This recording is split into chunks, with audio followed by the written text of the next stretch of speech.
We are at the south end of the Crater of Diamonds search field, and we're in the pig pen area. And this old, kind of like an Old West style horse watering trough is here. And before the wash pavilions were built, this is where everybody washed for diamonds. There's still an old pump here. Well, actually this is new.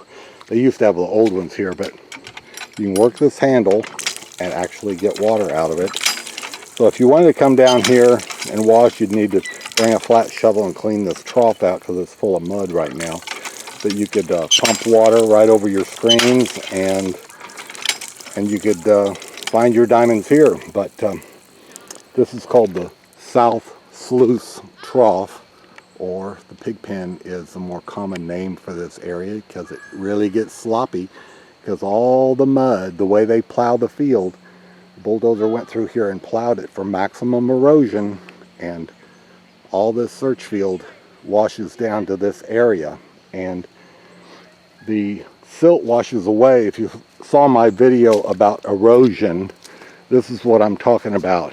The rocks and gravel drop out here, and this is the mine boundary. You can't carry a shovel or bucket or screens past this point.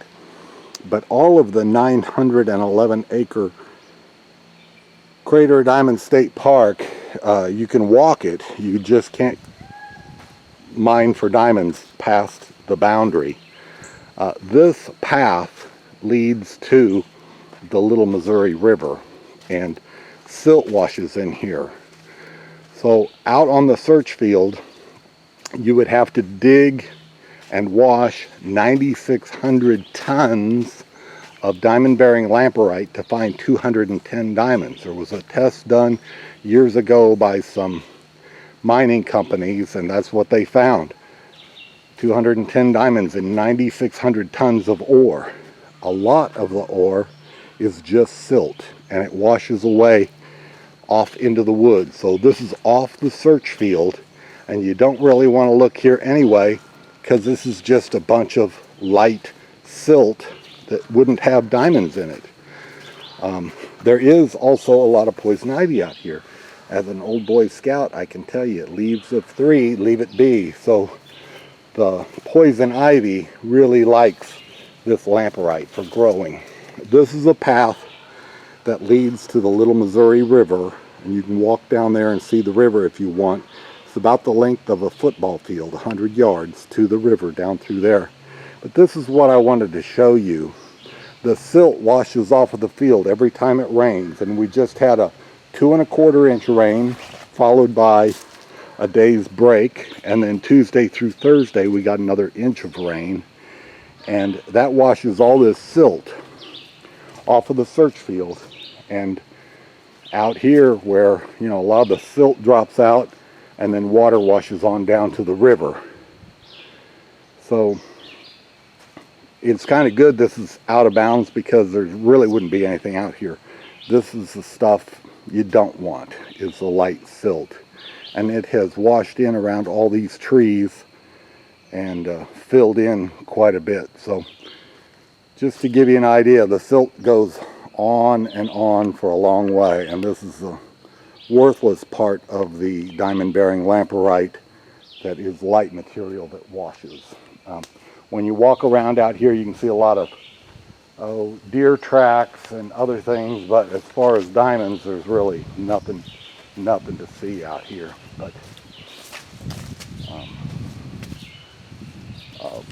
if you see this hump, I don't know if you can tell it from here, but the bulldozer has, when guys would wash years ago at the pig pen, they'd bring the bulldozer down in and push the stuff away that they already checked for diamonds, and they pushed it off in a mound off to the side to get the gravel away from the wash trough.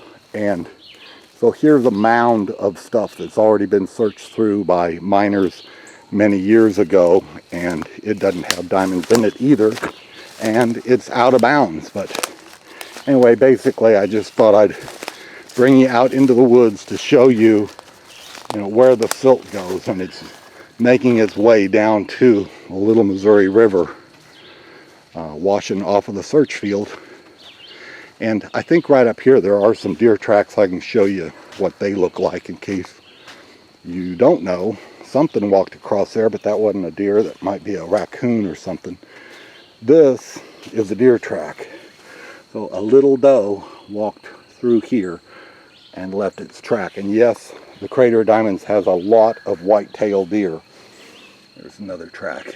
And they live in these woods, and 911 acres of no hunting, no deer hunting, and they thrive out here with no one to bother them. But this is what the silt looks like that washes off of the diamond search field.